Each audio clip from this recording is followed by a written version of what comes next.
All right, let's do this. I'm back. Another worst to best. I've long since finished doing albums, worst to best by bands I have every album by. So I still keep like going through the discographies, listening to like a band's entire body of work. And I was gonna do Whitesnake, but I got kind of bored. I got sidetracked by AC/DC, and then I got sucked in by AC/DC. AC/DC is probably my 12th favorite band. They're kind of like tied with Van Halen, The Who, Iron Maiden, kind of circling outside my top 10. I never really throw their albums on because they're always ever present. They're always on the radio, so you don't really feel like you need to listen to them because they're always there. But if they're in town, I gotta see them. I only got to see them in concert once. I got to see them at Gillette Stadium on the Black Ice tour. And I'm not wearing the shirt because I couldn't find the shirt for this video. It's lost somewhere upstairs. I got that shirt at a flea market. That's not what real fans wear. But I wore that shirt to that concert, christened it, made it a real fan's shirt. If you buy the shirt out in the parking lot, like the bootleg, like this Kiss bootleg, that's a real fan shirt. If you wear the shirt that you bought from like Walmart or something to the concert, all right, then it's christened. You're now a real fan. Let's get into this list. I'm counting 18. Their early discography's kind of screwed up because there was Australian versions and then the international versions. We're going to stick to the international US versions of this. Plus, a lot of the stuff gets repeated anyway. So let's hit it. You got Arizona Iced Tea right here. Oh, no live albums. They're disqualified. Compilation albums.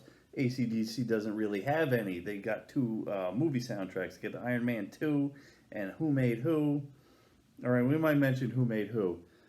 They kind of count. Who Made Who's got original stuff. We're counting that one. But we're not counting Iron Man 2. Rambled long enough. 18. Stiff Upper Lip. As far as me going back and listening to all the albums I didn't really listen to, Stiff Upper Lip was a total bore. I did not like that album. Didn't like it when it came out. Didn't feel the need to buy it then. Still don't feel the need to buy it now. I listened to it on YouTube. I ain't got much to say. I just don't like the album. Title track was probably the best song on there. And I just didn't care. 17, the newest one, Power Up. Didn't really feel the need to buy that either. The first, I don't even remember the name of the first song that popped up recently. I remember, like, you go on YouTube. Oh, here's the big premiere for it. I listened to it on YouTube. I listened to it at work. Preparing for this video. Every time I do this video, it feels like I'm studying for a test. So I listened to it like twice while I was at work. Working in the warehouse in the back room. And nothing stuck with me. I just did not care. Like, everybody who comes out, it came out 2020 during pandemic and all that. And, read all the YouTube comments. They're like, oh, thank God for AC/DC. All right, this is all, everything's bad, but we got this. Like, it was a mediocre album. It's not to say that all their most recent stuff, post 2000, is bad, because I got one that might surprise you. That's pretty high up there. But this one, I didn't like that much. It was kind of tired. We're spending way too much time even talking about it. I want to keep this thing under 20 minutes. Number 16. Went back and listened to this. When I first got this album, I was like, oh, this one stinks. This was my least favorite until I went back and revisited 17 and 18. And I just didn't like the sound of it. It was Ball Breaker. And I remember I got this album, I don't know, maybe like 10 years ago, long after it came out. It came out in like 95, when, like, the summer after I graduated high school. And didn't really, it was always on the radio. Big Gun was not on it from the last Action Hero soundtrack. I was disappointed by that. Where is it? I got it here. I forgot to start whipping out the ones I do got the copies of. Ba-boom.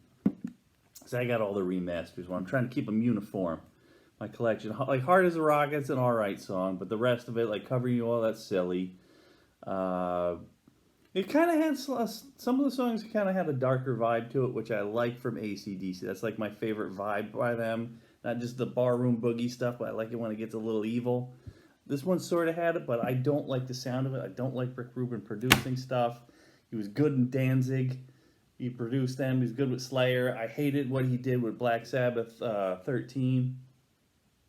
And even I think Black Sabbath was the one that says he just showed up, lied on a bed, like a lied on a couch in the corner, didn't say anything for weeks on end.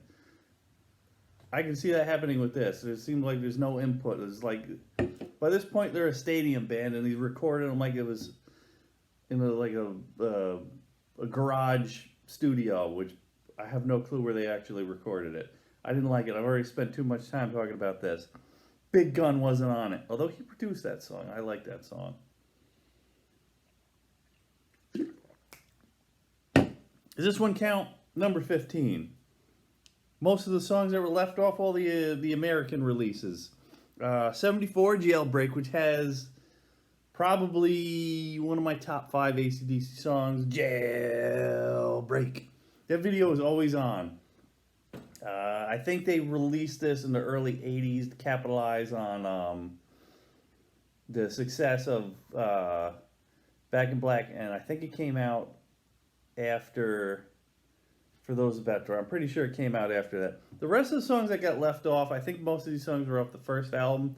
Jailbreak was on Dirty Deeds, Australian version. The rest of the songs I don't care about. Jailbreak was good. It was an EP. Do we count an EP? Yes, we're going to count an EP because we don't have the rest of the songs, and we're still counting all the stuff. Love that song. The rest, it's all right.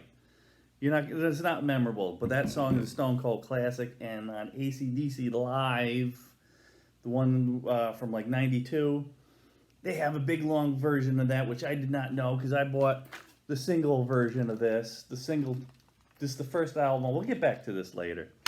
That's on there. I still haven't even listened to it. A little disappointed. Got to give that a spin. 14, Black Ice. Not a bad album. All the ones from here on up I really like. I just like them in more. The last 3 I didn't care about. 74, Jailbreak. Love that song. This got wet in the car. I left the windows open. But Rock and Roll Train, this is the tour I went and saw, and I liked it. Rock and Roll Train's good. War Machine's good. Big Jack was all right. Anything Goes. The problem with this album is it's too damn long. I think it was like over 55 minutes or something. Like most of the AC/DC albums are like 37, 38 minutes. They're in, they're out, they're over, and they're done. This one just hung around too long, like a Metallica album. And this is like a half hour shorter than a Metallica album. I can't sit through a whole Metallica album anymore. This was their Death Magnetic, I guess. This one went almost an hour, and no, I don't like that. Too much filler. Too much filler. It's all right. It's just most of the songs on there are like a C+. It wasn't like all-time bangers on there, but shorter albums. Shorter albums. So where are we at? One I don't own a copy of, Powerage. I think it's not a bad album at all. Rock and Roll Damnation's on it. Riff Raff's on it. At this point, it was like, what was this, the 3rd or 4th album in? Kind of running out of gas a little bit. Same old on there. That's before they brought in Mutt Lange to like really like take him to the next level. This is the one they needed to get to the next level with, because it's like, all right, we're gonna count like TNT, High Voltage, Dirty Deeds, all that. They're great. They're up here. This one didn't have like the big bangers on there. You can probably say Riff Raff is the main banger song on there, but you had to take the next album to get to the oh my god, the godlike level with Highway to Hell. Something's got to be 13. All right, here we go. Here's like a trilogy of albums. quadrilogy, because we're going to count one. It's like all the 80s albums here. So I got number 12. Every other list I've seen from like Ultimate Rock or whatever like that and Louder.com, well, they always put these albums like at the bottom. I have no clue why. I don't own these ones. I had to like, listen to them on YouTube and stuff. And these are the ones while like going back to listen to everything, I revisited the most. I loved it. Fly on the Wall. Every time it's so underrated. Yes, it is underrated. All the comments on it I wrote. With Fly on the Wall from the 80s ones, the production made them, like everything before that was kind of like low key. They were always like they always kept like that bar band sound, or Back in Black and Highway to Hell, that sounded bigger with the Mutt Lange stuff. And like Fly on the Wall sounds like they recorded like in a studio, but like it sounded really good. Fly on the Wall made them sound like a big arena rock sound. Even though some of the songs aren't that great. Like Sink the Pink, like that riff sounds like monstrous. There's one song that was kind of they put into the set list I read on this, like Danger. It's not that good. I can see why that bombed live. They only played it a few times. Like they took it right out of the set list. But one song I wrote down, like Playing with Girls. That's really good and really heavy. I like that. Just keep it going. Does this album count? Who Made Who? I'm counting it like I counted 74 Jailbreak, because it's got one of my top 5 AC/DC songs on there. Song Who Made Who. This one. This is Before the Internet. I will say a story about Before the Internet. I thought, because You Shook Me All Night Long is on here, I thought that song came from this album. I did not know it was on Back in Black, because back in the day, MTV and VH1 used to show the video where, Brian Johnson's going to see the girl, and she's on like the bull thing, the bull ride, the mechanical bull in her apartment. Then they have an impromptu concert around that. That always said from Who Made Who, so I always thought that was this. And I didn't have Back in Black until a lot later. I always thought it was on this, so that's why I always held this album in regard, because this is one of probably the second or third one I bought. I had 2 I got on record, and then this one's like probably the second one I bought. I didn't realize till later Back in Black had that, so. But you got Who Made Who was original. You had like 2 instrumentals that were pretty kick-ass from the Maximum Overdrive soundtrack. This is basically like a greatest hits, a mini greatest hits. Because you got For Those About to Rock on there, and Shake Your Foundations, which was a current song at the time.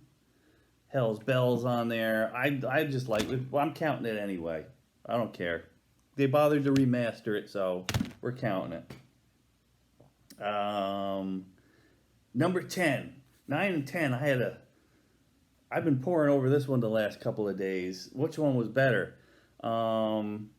I think I'm going with 10. I'm going Flick of the Switch. Also completely underrated. Kept with that dark evil vibe, which I liked from them. I thought this,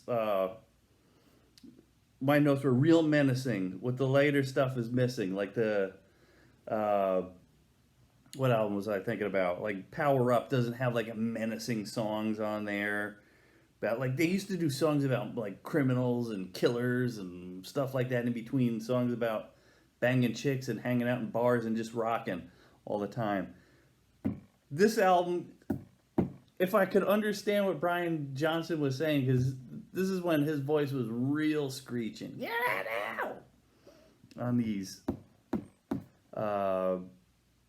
Which ones I got? Rising Power, the first song on there was good. Gun for Hire, that is the one I really like. Apparently, I think that was a single because they had a music video for that. Pretty strange. Like, how did that escape from being like a big hit? I don't know. This is right after For Those About to Rock came out, so you figure that would have got like a lot more airplay. There's like no big hit singles off of this. There's nothing they played in concert after this that I know. I'm not like an expert on their set list like I am with like all the other bands on this, but very under, it's the production still sounds like For Those About to Rock, and it still sounds like Back in Black, and Brian's still got that real screechy voice, which I really like. That's like his prime era. If you want to hear some real, listen to him in Geordie. What was the name of that song? Just look up anything from Geordie, the band he was in before. It was kind of like a glam band, and it ruled. If you don't think he's a great singer, that's why he got into the band. Bon Scott songs, like that was one of my favorite singers he was singing, and then they went and got him. So that's all I got to say about it. So what are we at next? I need a sip. This is the only like semi-diet thing I like. This is the Arnold Palmer Light. Still tastes regular. I don't like diet drinks of anything. Number 9. Blow Up Your Video. It's another one that gets like people talk crap about. I don't know why. All the real fans seem to love it too. Not as menacing. The Heat Seeker is really good. That's the way I want to rock and roll. There's a song that's kind of dark towards the end. Two's Up.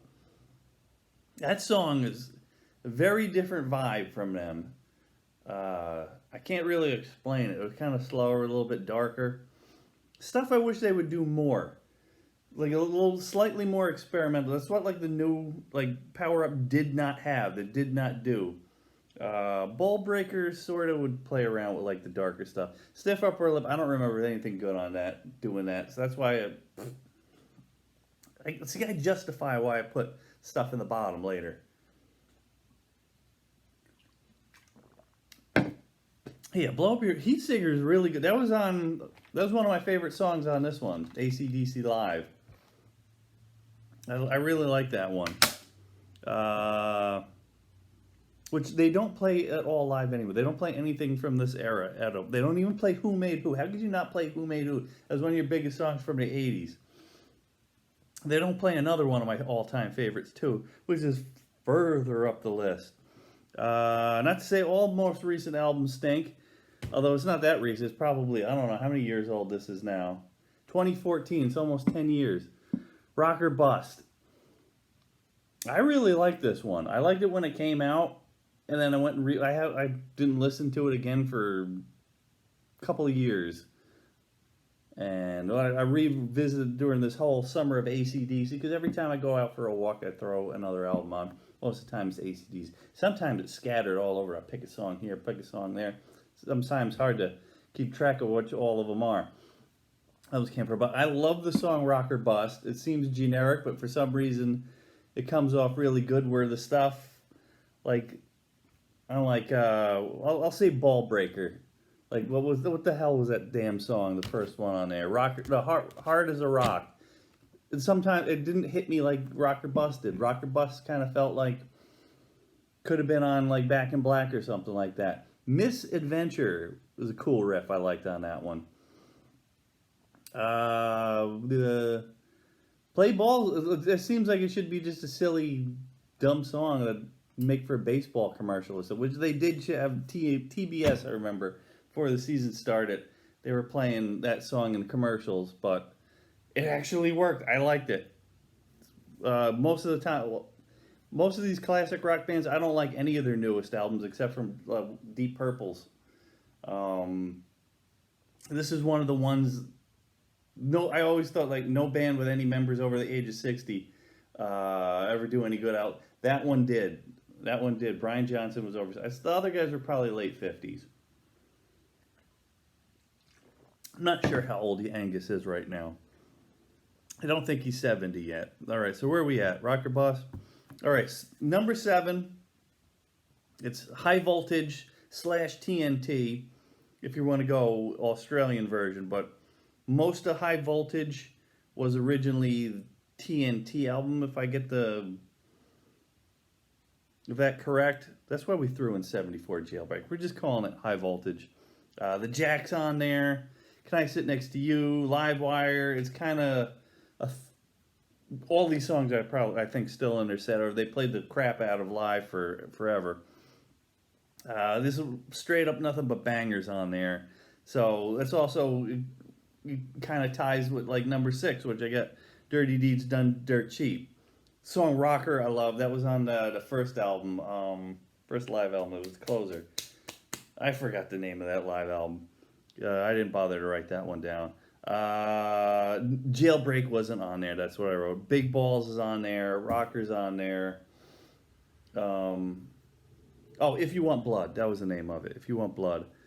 But this is basically the old classic AC/DC stuff. They play the crap out of everywhere. There's really no obscure stuff. You probably never heard this album.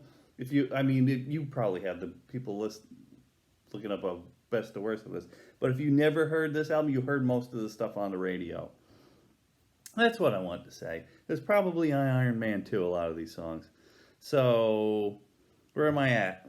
Number five. I got the copy for this one. This is one of the first two I had. This is my brother's collection. And like 92, when I'm starting to listen to rock and stuff. Let There Be Rock. This is one of the ones I was listening to. I like this one. This is my second favorite of the two that I had. Go Down. That was always a cool opening track. Dog Eat Dog. Let There Be Rock. That's pretty cool too. Problem Child.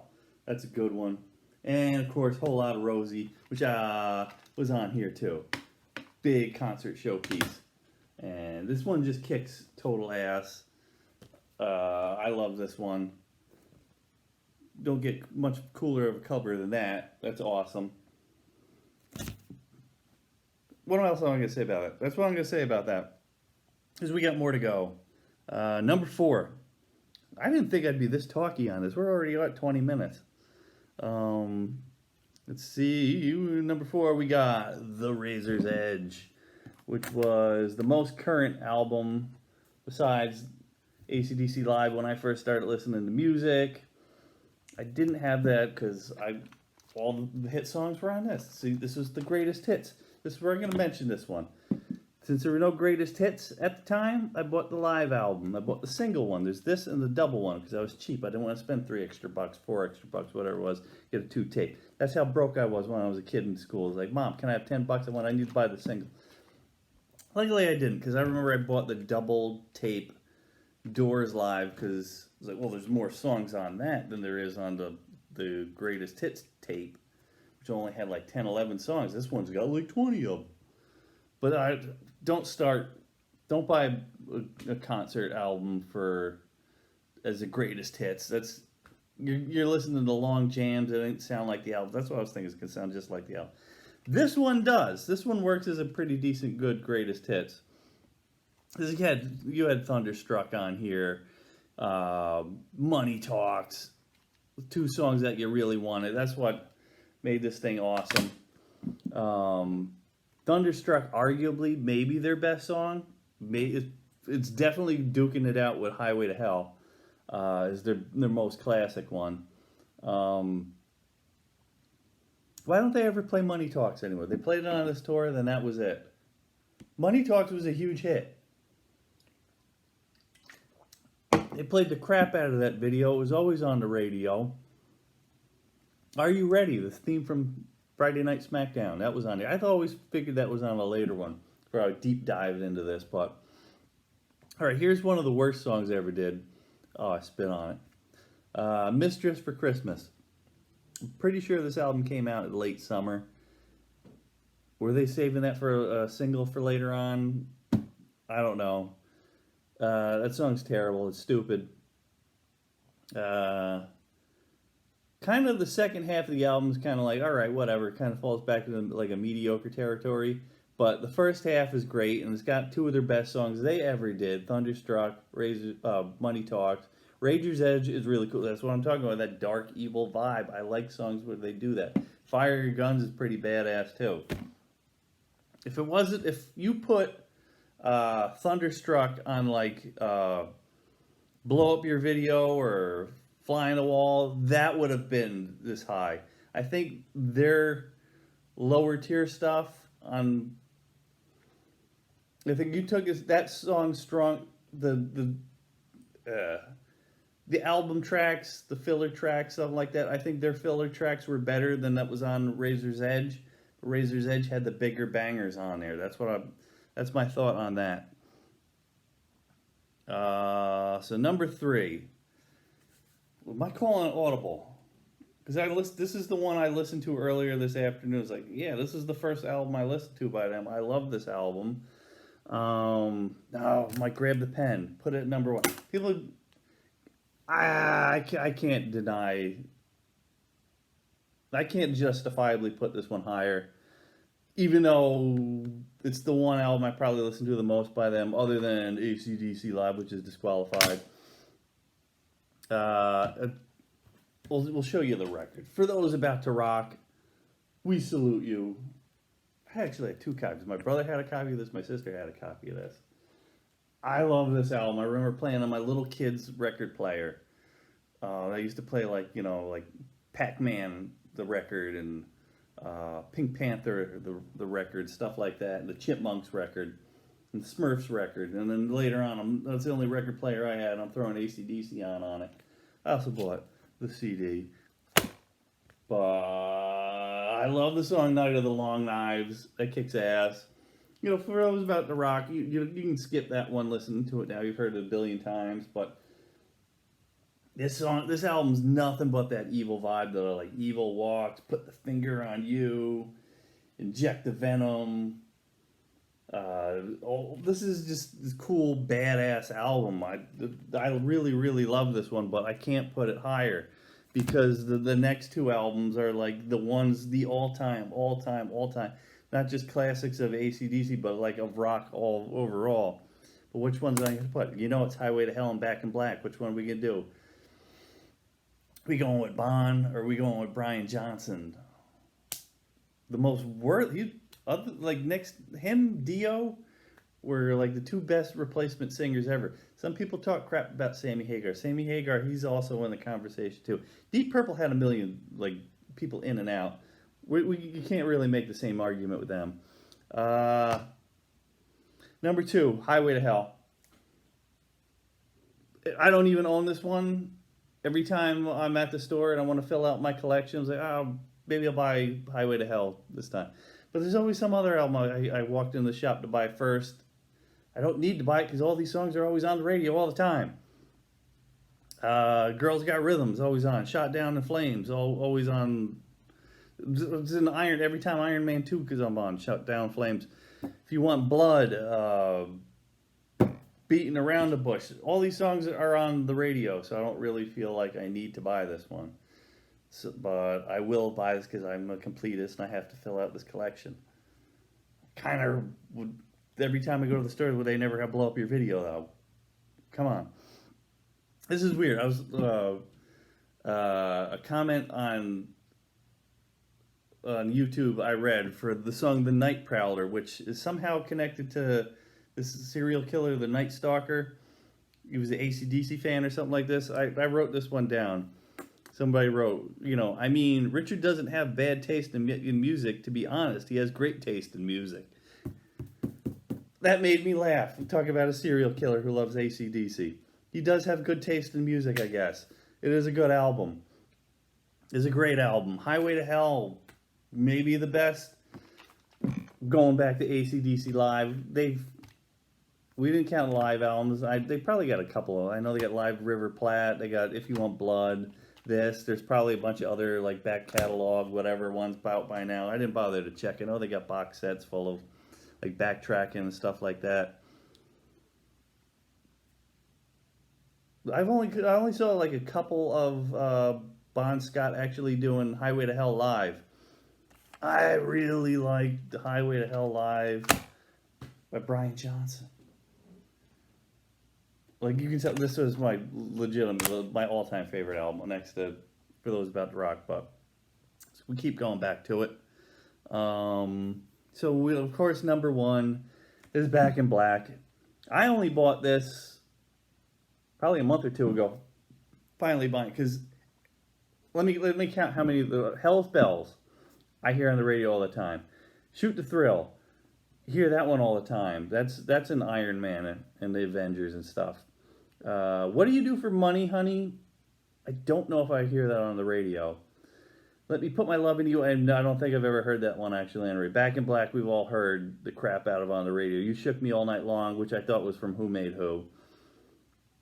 Have a Drink on Me is always on the radio. Shake a Leg, I don't think I've heard that on the radio. And Rock and Roll Ain't Noise Pollution, which I've heard on the radio.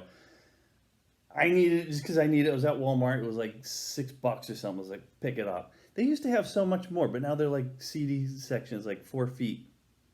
That's it. That's all they got. They added more records and stuff, but CD section is pretty damn weak. But what else do I got for notes here and just things I want to say? Yeah, all their albums are basically the same, except for like the nuances, like the production. Like how I like Fly on the Wall. It sounded pretty cool. I like the sound of that. Or their Malevolent Tone, which I like the most. That's what I wrote in my notes. Let's see what it is. Oh, Mark Evans, the bassist on like the first 3-4 albums. He got hosed out of the Hall of Fame. I think Malcolm didn't like him or something. Chris Slade, he got hosed too. He didn't. Well, no, he should have been inducted too. But they keep kicking him back out for every time for Phil Rudd. Dave Evans, he don't even count really. And who else? Simon Wright, maybe he should have got into the Hall of Fame too. He drummed on what? 3 albums, 2 albums. He did Flick of the Switch tour. What else? We're already up to 31 minutes. I think that's everything I wanted to say. This is far more than I thought I was going to say about AC/DC. Share a comment. Be nice. If you never noticed, like all my videos, worst to best, have nice comments, because I delete all the idiots immediately. I don't respond to you. I learned that mistake. Respond to you people. But if you write me nice stuff, I'll write back to you. Share me your list.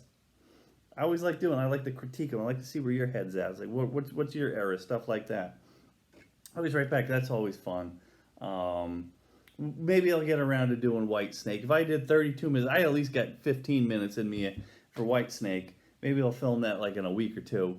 Normally this is a vintage toy channel, so like, share, subscribe, all that stuff. Thank you for watching. This was fun. This was way more fun than I thought it was going to be.